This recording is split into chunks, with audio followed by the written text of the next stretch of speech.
but you can't press rewind. So you should take your time, cause once it's gone you can't get it back. And shit starts running through your mind, but you can't press rewind. All right, welcome back to the show, Holy Culture fam. That last song you just heard, like I said, was the Holy Culture Radio debut song of the day. The name of the song was Can't Get It Back. It was by Just Rays and Weez the Satellite Kid. And speaking of Just Rays and Weez the Satellite Kid, they are here with us live right here on the Be Positive Music Show. Just Rays, say what's up to the people. What's good with you? And Weez? Hola. We've been having some fun behind in between the breaks. We've been having some fun just kind of chopping it up, but they are the newest duo in Christian hip-hop. They are the KASTOUTS. We're going to get into that a little bit more, but before we get into the how and why and I guess all the ins and outs of this new group, let's start off with Weez. Weez, talk to us a little bit about who you are and how you got into Christian hip-hop. Oh man, who I am and how I got into Christian hip hop. Yes, sir. Well, I'm an old man. I'm a father of 3 right now, currently. I'm more laid back, more chill than most people I know. I kind of got into Christian hip hop. I don't know. My brother did it.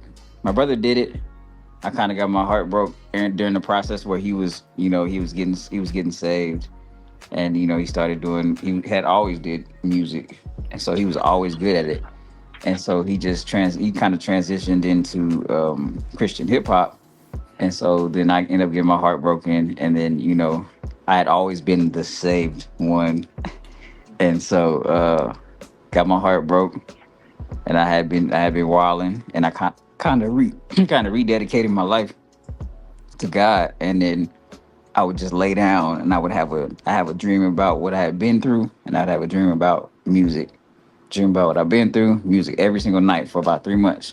Wow. And then I just started writing. Every time I feel sad, I'd write.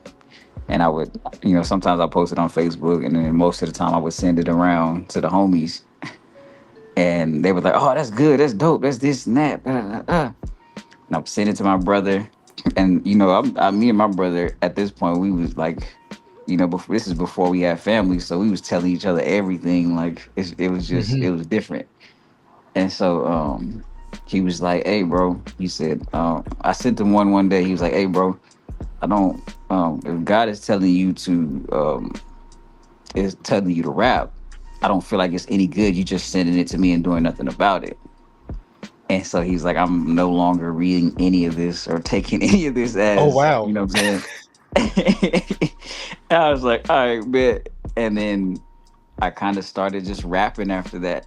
And so I have been through a couple of groups, G&G, Artificial Christian, stuff like that. And literally that's how I started rapping. Oh, wow. Wow. So yeah. Would you say you fell in love with hip hop first or Christian hip hop first? That's always an interesting difference. I fell in love with R&B first. Oh, gotcha. I fell in love with R&B first. Okay. And then it was Christian hip hop, and then it was hip hop. Okay, got you. Well, great. That's really good context. And kind of the same question for you, Just Race. For me, it was interesting because it was I'd always been writing as a way to like get my frustrations and stuff out. Whenever I was at an emotional high or emotional low, I would write poetry to like express how I was feeling or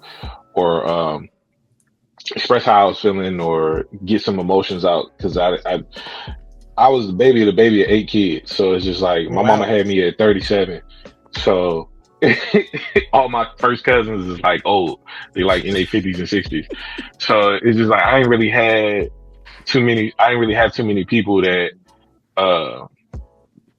like growing up in that culture, it was more like kids got to be seen and not heard. So it was like it wasn't like today where you are given opportunities to share how you feel and talk about your feelings. So it was like a lot of stuff I would just write about that I was feeling because I didn't know how to like express it no other way. And fell in love with music as like a child, and it was interesting. I remember, I always thought I was gonna end up singing, which ironically I sing and rap now. But I remember it was a person at my church. He wanted me to help him with some hooks on his mixtape he was trying to put out. So I was like, I bet. And then he gave me an opportunity to like rap on like a remix at the end of the record. And I was just like, okay, bet. I want to do this. I want to rap. Horrible verse. Horrible time. I put the mic down for a minute after that, for years after that. And then I ended up switching churches. And at this new church, it was one of the homies I had met. And he was a rapper on the secular side. And and we was like, yo, we should do like a mixtape for our church. So I was like, I bet. I'm gonna try rapping again. And I tried rapping again. At the time, KB was like my super big influence as far as like rap wise. So I was like trying to rap like that. And then I slowly figured out that rapping like that, like the verses that I was putting out were solid. It was just trying to perform that. It just constantly chopping and all that stuff. I was like, yeah, nah, ain't gonna work.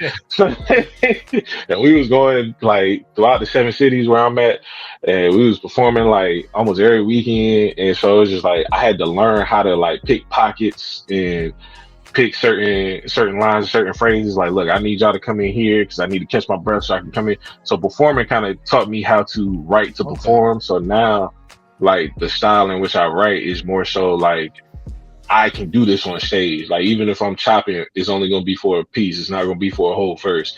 If like it's gonna be breaks. It's gonna be certain things that you don't necessarily learn by just doing it in the studio, but you learn through application, like on stage and stuff like that. So for me, doing that mixtape for our church kind of like put me in the mode and put me in the mindset of like doing music, and I just never looked back after that. That's pretty dope. And that was back in like 2012. Wow. So you've been kind of in it for like the past over a decade now. So kind of same questions. Like, so for you, was it like Christian hip hop first or just a love for hip hop first? For me, it was it was funny because Christian hip hop wasn't a thing when I first got introduced to hip hop. So like I said, being the baby of 8 kids, my sister's like 8.5 years older than me. When it came time for her to watch me, whatever she was watching on TV is what I was watching on TV. So my sister was kind of like what introduced me to hip hop. Before that, it was just like old school R&B and gospel music, because my mama didn't play the secular music in the house. So it's just like we wasn't getting that unless she was gone and my sister was watching MTV or BET or something like that. And I got introduced to Biggie and Pac and Wu-Tang and Nas and all these different things. So I fell in love with hip hop first because I always thought it was dope. And I never saw myself rapping at all. Like I said, I thought I was gonna be singing. Ironically, I do both now, but yeah, I never saw myself as a rapper. And then like being introduced to like Christian hip hop, I thought it was corny at first, and then I want to say it was The Truth's Open Book. I kind of like rededicated my life in like 2007. So The Truth's Open Book was the first Christian hip hop album I actually purchased and listened to straight through, and was just amazed at like the quality, the delivery, the rhymes, the metaphors. I was like, yo, this song is low key kind of fire. Like before that, everybody else I was hearing was just like, yo, this sound dated. These old boom bap beats ain't hitting.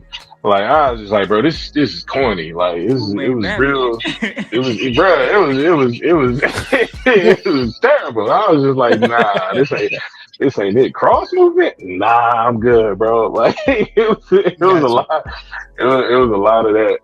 But yeah, The Truth Open Book was the first one that kind of was like, yo, this low key. And then I went to a concert and it was just like, yo, this hit different. Like, and it just kind of, I kind of grew as a fan in Christian hip hop. Still not back in 2007, still not thinking, oh yeah, I want to rap for the Lord. Like, nah, that was never a thought for me.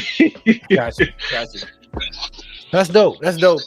So I want to get to a musical break real quick, and when we get back, we're going to talk a little bit about how this duo is formed, what you guys have planned coming up, why are you guys choosing to do it now. We're gonna get all into that and a whole lot more after this break. But Just Raise, over to you. I want you to go ahead and pick this first song that we're gonna hear, that we're gonna introduce to our Holy Culture fam. All right, so the first song that we're gonna get into is by the homie Zoe. It's called Flight. It's featuring DJ LC and your boy. Just right. Let's get it. All right, you guys keep it locked right here on Holy Culture Radio, SiriusXM channel 140, and we will be right back.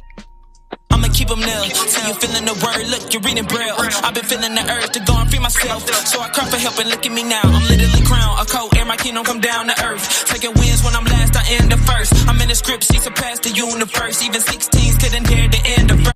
Little boy say you're a king, Joffrey. You say you're loaded, you still in the lobby. How you gonna pray for the nation? You got an ace in your hood, catching body to bodies. I'm not a crip, I cannot wrestle with blood. But try me, I'm Scotty too hottie. They at a wreck and I'm walking that spot with no weapon. I guess I'm a killer with kindness. Feel like I'm passing my test. Ain't that a blessing? Thought I was dealing with sinus.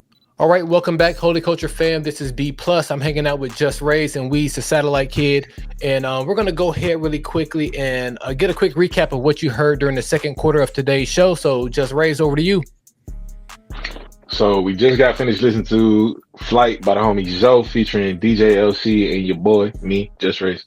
And also the homie, straight out of VA, my homie Jiggy Man, his newest single, Spick and Span. Shout out to him. He's always been super dope to me. Man, that's I think that's probably the first time he's been played on Holy Culture Radio. So thank you for putting me on. That's my first time hearing this music, and I like people who are like unique, and I feel like he has a unique sound. So I'm interested to dig more into his music. But let's go ahead and we got the cast outs here. So let's go ahead and get a little bit of more context. So we got context into each of the artists, but now, like, why cast outs, and why that name, and why now? And either one of you guys feel free to hop in. All right. So it's a simple reason why that's kind of funny, and then it's a more in-depth reason why that's has a little bit more meaning. So I'm gonna go with the more in-depth first. The more in-depth reason is, as far as cast outs, we both fathers, we both husbands, we both sons, we're both brothers, and we're not your typical average version of those type. When you think of the prototypical, oh, this is a husband, this is a, like, nah, we're different, we're set apart, we stand out in a sense, like we are our own unique individuals. And a lot of times when you go against the grain of what society deems as normal, you can get casted out, or you can get pushed aside or ostracized or whatever. But we standing on principles, we standing on the word of God, and we here to go against the grain. The saying is you can be a rebel without a cause, but I feel like we rebel with a cause. So that's why, that's the more in-depth reason to cast outs. And the funny version, which is way more simple, we was at Holy Smoke, I want to say the last time it was in Atlanta. So like, what was that, 2022, 2021? Oh no, it had to be 21 because 22. Yeah, 21. My daughter was born. No, yeah, 21 because my daughter was born in 22. Okay, so in 21 we was in Holy Smoke, and we had this session or whatever, and it was a bunch of producers and a bunch of TLS members, and we were just vibing, just throwing on beats, writing songs and stuff like that. And I remember me and Weez, we had been working on a whole lot of different projects, and we were actually working on TLS Volume 1. And he was like, yo, well, I don't know who said it, Weez the one who flipped it.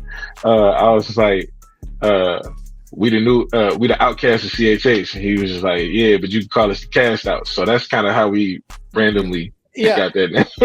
So that's funny because, like, when I first heard cast outs, like, my brain automatically flipped it, and I was like, outcast. So okay. Got it. That's pretty dope.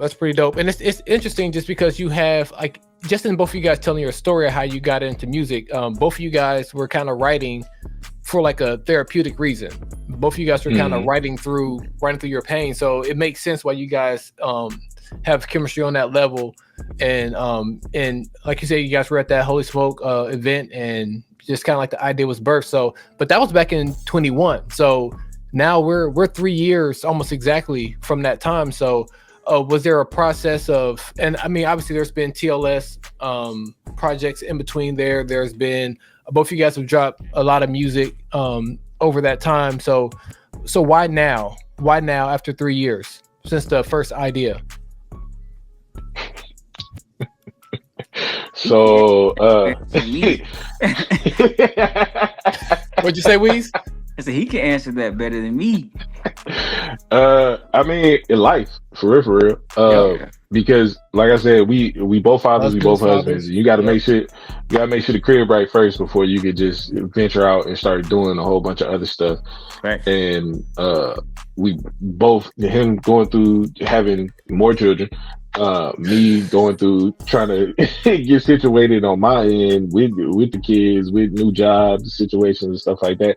It was just a lot of different circumstances, because I want to say we started working on this joint like maybe 2022.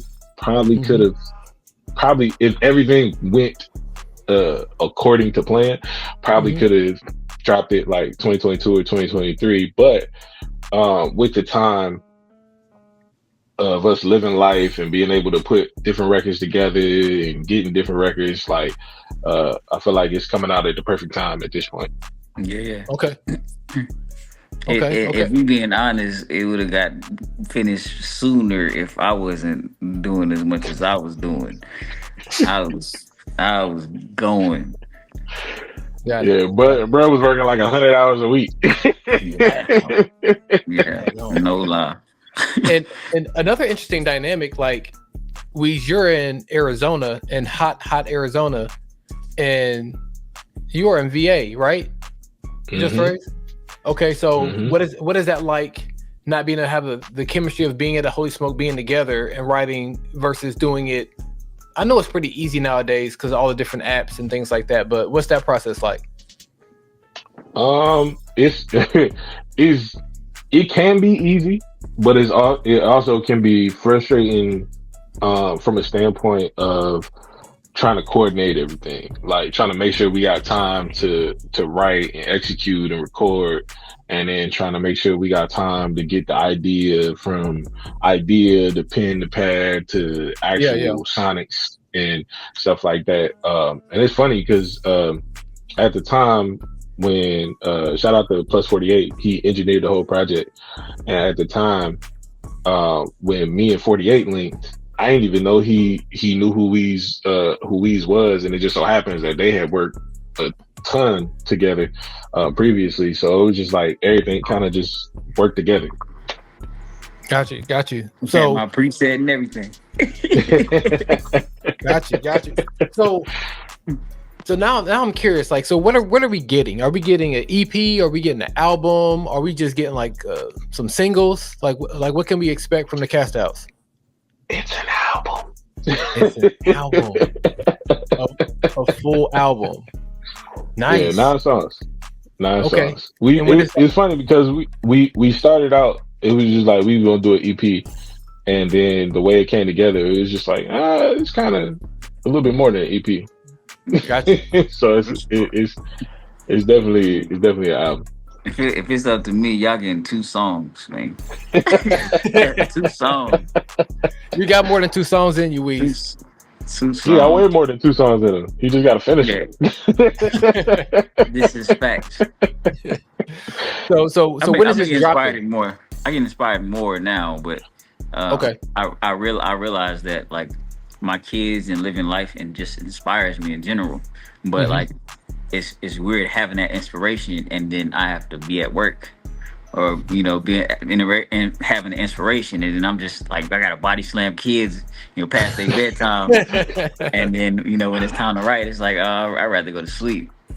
That's real. Just that having that schedule or trying to make something that's solid to where I actually sit down and write, because like my writing definitely evolved since I've been carving out space to actually write music. So yeah, that's a very interesting point, because I find myself like in that position now, and I kind of want to. Do you guys have time to stick around for one more set? Yeah. Okay, cool. Well, so Weez, go ahead and take us to our next song, and then we'll be right back. in alignment. And it's if I stray away from straight and narrow, and I fall away from assignment. If the weather coming, come react this act outside of climate. Let the pride be out here, pride and we's the satellite designers. This dirt was merely fashioned by the finest, and a circle rather fashionable. All right, welcome back, Holy Culture fam. Again, hanging out with the Castouts. They have been so gracious to stick around for about 5 more minutes, just because we said something at the end of the last segment that I thought was very key, and also is something that I'm going through right now. And then also going to what Just Race was saying, that we are, all 3 of us, we are married men with multiple kids, and we are juggling the job. So you talked about carving out time to be able to write. So I guess what are some practical things that you do to find time to write? Well, I leave my kids with my wife.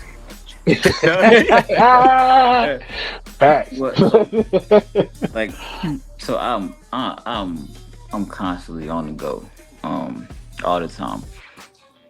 And so my thing is, a lot of time, most of the time, and really this whole little album was like whenever I had downtime at work, I would write during that time.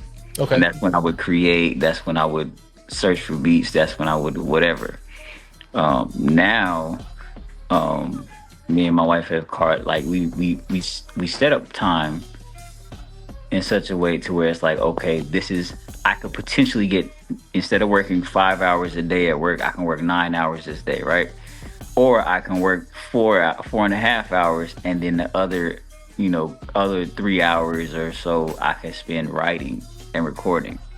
Got it. And so we space it in such a way to where we still have freedom, but at the same time, like if we really need the money, like it's space for me to move there, because my wife be working too. She be working. Yeah. And so, yeah, she work just about as much as me, but like, Got you. It's just, she was the one who said, "Hey, look, you leaving the kids with me. You doing this, you doing that. Like, let's figure out something that's gonna benefit both of us." Because I'm homeschooling. You know what I'm saying? I'm doing my job. I'm going to hoop on Mondays and Thursdays. Like, it's constant. So it's like, just figuring out, like, on Tuesdays and Fridays, when they're gone, I'm able to actually focus, and then just being able to focus and just like tap in like I need to. My writing changed, because I don't have to be like, oh, I only got 10 minutes, so I gotta stretch that line, and that whether that line's corny or not, it's going, it's there. Right. So what about you, Just Race? Like, what do you like practically do to make sure that you're spending time creatively well? Try my best. But nah, like, by the grace of God, at the top of this year, I was able to switch schedules at my job, because I used to work day shift Tuesday through Friday, 10-hour shifts, at a warehouse. And so it was just like, I was able to switch to an overnight shift. Now, unfortunately, it's on the weekend, so I'm not able to go to church as much as I would like, but I'm still tapping in with small groups and stuff like that. Right. Throughout the week in Bible study and stuff. But so now I work Saturday through Monday, 5 p.m. to 5 a.m. So it's 3 12-hour shifts, but it opens up my week to be able to like do YouTube. So that's why I started on YouTube earlier this year, to do music, working on songs and stuff like that. And as long as life is not super hectic, like ever since Holy Smoke, it's been kind of hectic, because of some unfortunate things that happened while I was at Holy Smoke. But as long as everything on life side is cool, I just try to prioritize when I'm home and my kids are awake and my wife's awake, spend my time mostly with them. And then when they go to sleep, because I'm already used to being up overnight, to make sure that I'm trying to work on something, whether it's for YouTube, whether it's musically, just trying to make sure I'm putting out content and spending time writing and different things like that. Yeah, that's dope. Because I feel like I'm in that similar boat. I'm not a rapper or singer like you guys and produce music, but I am. Obviously, I'm here on Holy Culture Radio. I'm running a YouTube channel. I'm trying to grow those things. So what I've been learning is like there's no real such thing as time management. like you have 24 hours. Like you have to manage yourself in the 24 hours that you got. So if you're gonna be asleep for 8, that's a 30 time gone. So you gotta work, and if you work a 9 to 5, like that's another 8 that's gone. Now you're down to 8, and you still got, like you said, your husband, kids, just life. And sometimes, like you said, Weez, like sometimes you get done with the day, you just like, I just want to sit down. Yeah. I have ideas in this notebook, but I'm about to go to sleep. So one thing I started doing is I've tried to start flipping my schedule to where like I'm going to bed earlier and I'll get up at like 5:30 because I've learned for myself that I'm most creative in the morning. Like when I first wake up, those ideas, I can't even keep up with them. So I've been trying to get to bed earlier, waking up at like 5, shower ready at 5:30, and sitting down at this desk and just working on different ideas that I have for about an hour and a half before kids are up, and helping them, and then getting out the door to work myself. So I thought that was just interesting, because like a lot of times you feel like you're alone and like, man, these people are putting out this dope stuff, but like, no, they're juggling the same stuff you're juggling. They just have to figure out a way in their schedule to knock it out. So, man, I appreciate you guys stopping by the show and staying for an extra 5 minutes. So where can people go to check out your music, and when does the album come out? The album actually dropped October 4th, which was yesterday. Oh, nice. Technically. Yeah. And 9 records. The album is called For the Free.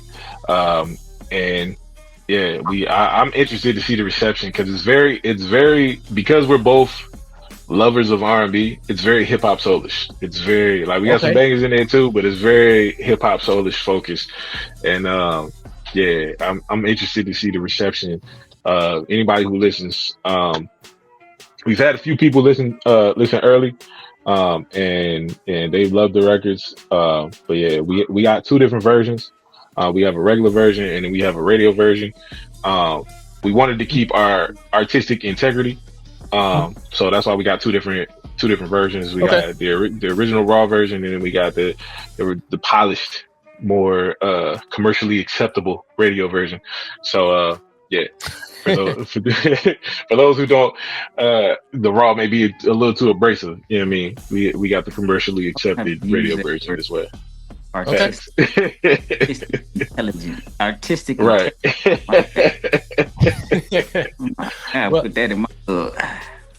Yeah, you have to keep that one. Well, man, this has been fun, y'all. Thank you guys again for stopping by the show. You guys know, wherever you go to stream your music, Tidal, Spotify, Apple Music, go do that. Is it available anywhere, like on Bandcamp or anything? Because it's not available on Bandcamp. Okay. Not yet. We still gotta work some things out on the back end as far as that. That's why we didn't do Bandcamp this time. But future releases will probably be project wise on Bandcamp first, and then on DSPs after that. Got you. Well, cool. Well, Holy Culture fam, these are the cast outs. Go run up the numbers. I am B+. And until next time, peace in, confusion out, and be positive.